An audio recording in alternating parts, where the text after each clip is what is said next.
मेरे सही में रहते पापा, मेरे छोटी सी खुशी के लिए सब कुछ सह जाते हैं पापा, पूरी करते हैं हर मेरी इच्छा, उनके जैसा कोई नहीं अच्छा। मम्मी मेरी जब भी डांटे मुझे बुलाते मेरे पापा, मेरे प्यारे पापा। ये हर उस बच्चों की आवाज है जिसके बारे में मैंने आपको कहा।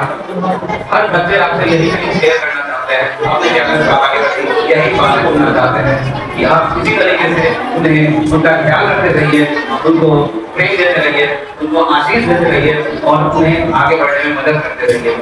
कल की मैं एक बात बताना चाहूँगा। कल हॉस्पिटल पूरा दिन हॉस्पिटल में बिता था, तो फैमिली में थोड़ा सा ही था, तो वहाँ जाना था। तो वहाँ पर मुझे बहुत आश्चर्य हुआ ये देख करके कि एक हॉस्पिटल होकर के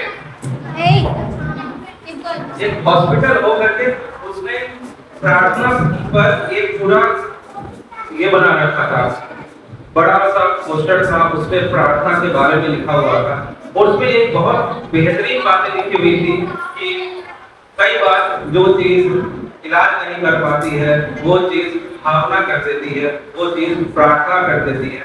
यदि हम सच्चे दिल से प्रेम से प्रार्थना करें, प्रेम से जीवन को जिए, तो जो चीज हम लोग डांट करके नहीं कर पाते वो चीज प्यार से हो जाती है।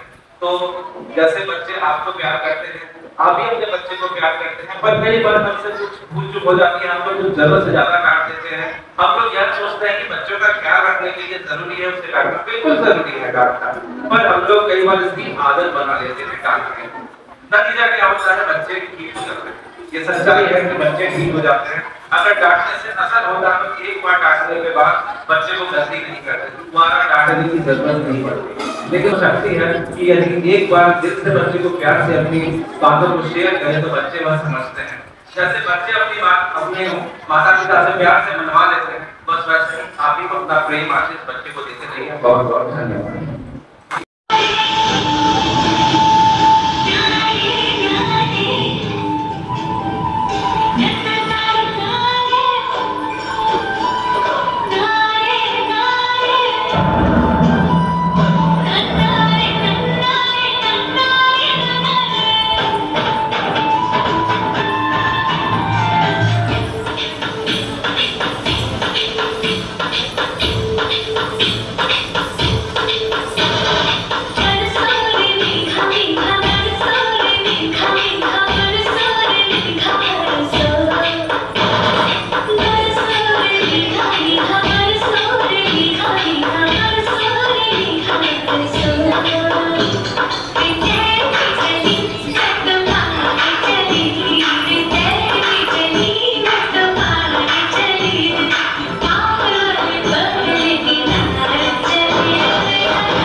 Now, I would like invited boys group for a dance.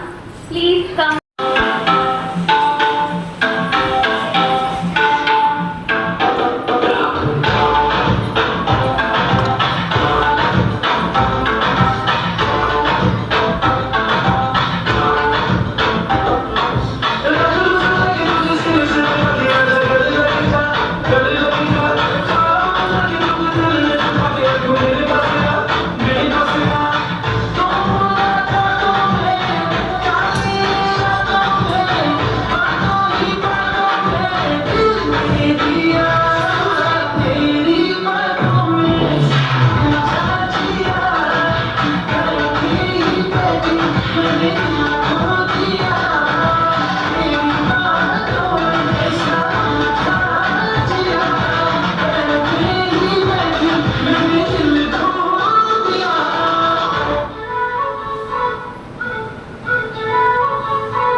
पता होता है। वो अपने बहुत सारे दुख दर्द घर में किसी भी सदस्य से नहीं बताता। क्यों? अगर बताएंगे तो वो जैसे तनाव में है, उससे ज़्यादा घर वाले तनाव में आ जाते हैं। नतीजा क्या होता है? उसे अपने अंदर अपने तनाव को रोक के रखना पड़ता है। उदाहरण के रूप में स्कूल का फीस पेमेंट करने का समय आ जाता है। मम्मी बोलती हैं कि आप जाकर के स्कूल का फीस क्यों नहीं पे कर रहे हैं? घर तो फादर को पता है कि सैलरी अभी तक आई नहीं है। पिछले महीने फर्स्ट था तो सारा अकाउंट खाली हो गया, कुछ पैसे थे भी तो वो किसी को अर्जेंटली उधार से जरूरत थी, उसे दे दिया। अब वो कैसे भी मांग करके किसी तरीके से फीस पे करता है, या कई बार डिले हो जाता है। डिले होता है तो क्या होता है? बेटा भी बोलता है, पत्नी भी बोलती है, स्कूल के लोग हम लोग को बोलते हैं क्योंकि हमारा तो काम है। खैर, लेकिन अंदर ही अंदर क्या चल रहा होता है, क्या दर्द हो रहा होता है, वो एक फादर ही समझ सकता है, वो मदर भी नहीं समझ सकती, क्योंकि वो शेयर ही नहीं कर पाते हैं। तो उनके इसी दुख और दर्द और उनके प्यार के लिए ये समर्पित है, ये आज हम लोग करते हैं। इसी चलते हमने इस समर कैंप का जो कंक्लूडिंग डे था, जो अंतिम दिन था, उसे फादर को समर्पित किया। जैसा कि फादर एक लीडर का रोल प्ले करता है, उसी तरीके का फादर का रोल हम लोग यहाँ पे प्ले करते हैं जब बच्चे हमारे यहाँ होते हैं। मेरे घर वाले बोलते हैं कि भाई अब शादी हो गई, शादी के 2 साल हो गए, अभी तक फैमिली प्लानिंग क्यों नहीं की? अब उन्हें क्या पता, ऑलरेडी मेरी फैमिली इतनी बड़ी हो चुकी है और हर साल बढ़ती ही जा रही है। इससे बड़ी फैमिली और क्या हो सकती है? मैं अपने आप को बहुत सौभाग्यवान समझता हूँ कि मुझे इतना बड़ा सौभाग्य मिला है, इतने सारे बच्चों का पेरेंटिंग करने का, कम से कम स्कूल आवर में अभिभावक बनने का मौका मिलता है। मेरी तरफ से पूरी कोशिश होती है कि जितना हो सके प्यार से ही रखूँ, एक अच्छे फादर पे स्कूल आवर में रोल प्ले करूँ। हाँ, जरूरत पड़ता है तो डांटता भी हूँ, और ऐसा नहीं है कि मैं थोड़ा हाथ नहीं चलाता हूँ, बहुत कोशिश होती है कि जितना प्यार से हो सके रख सकूँ, क्योंकि प्यार में जो ताकत होती है वो मार में नहीं होती। मार करके जब अपने पैरों को देखिए, अपने पैर के तलबे को देखिए, उस पर चोट लगते लगते वो कैसा हो चुका है, भारी हो चुका है। तो मारने से कुछ ऐसा ही होता है। और यदि प्यार से रखेंगे तो क्या होगा? बच्चे के दिल तक पहुंच सकते हैं, बच्चे को अपना बेस्ट फ्रेंड बना सकते हैं। तो बच्चों से रिक्वेस्ट है कि अपने फादर को, अपनी मदर को भी बेस्ट फ्रेंड बनाए, और फादर से रिक्वेस्ट है कि अपने बच्चों को अपना बेस्ट फ्रेंड बनाए, और उसके लिए उनसे प्यार करना बहुत जरूरी है। आज के तनावपूर्ण जीवन में हम लोग कहीं ना कहीं प्यार कदर को भूलते जा रहे हैं।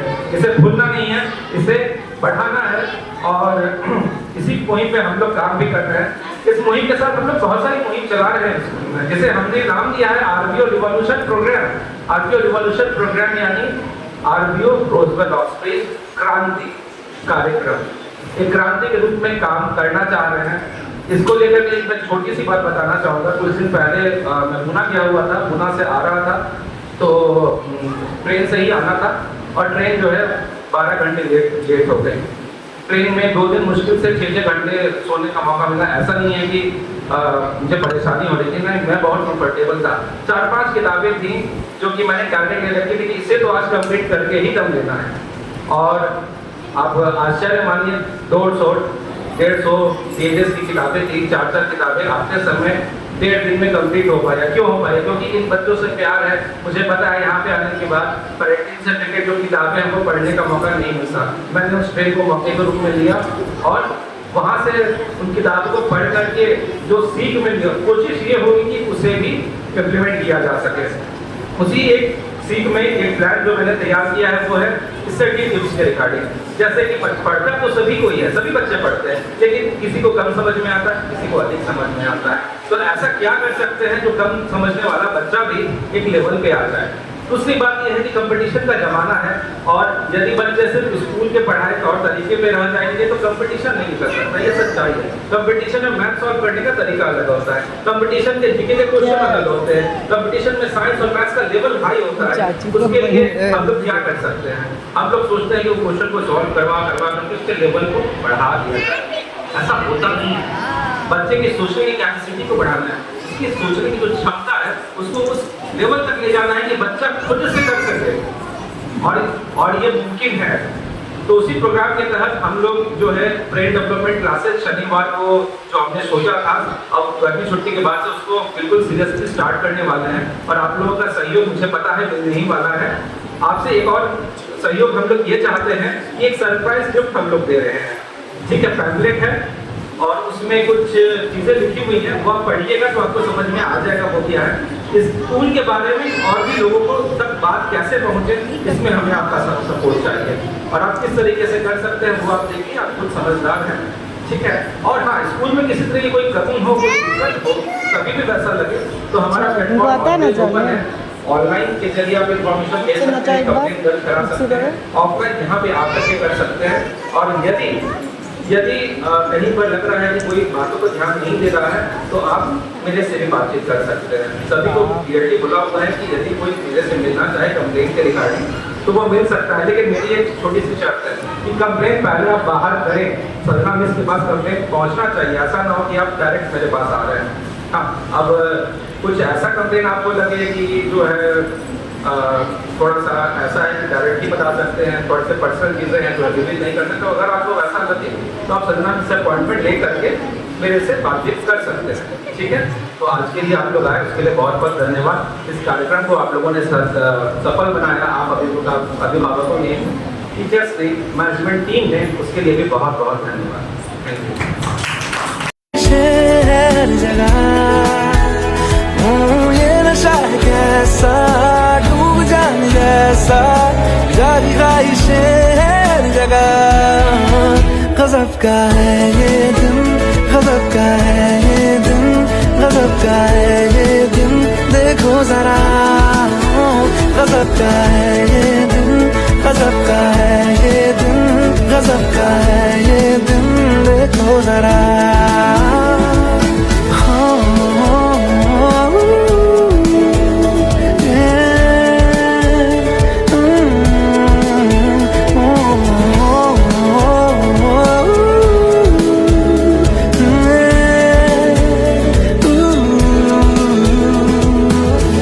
पानी हूँ पानी में, हाँ बहने दो मुझे, जैसा हूँ ऐसा ही रहने दो मुझे।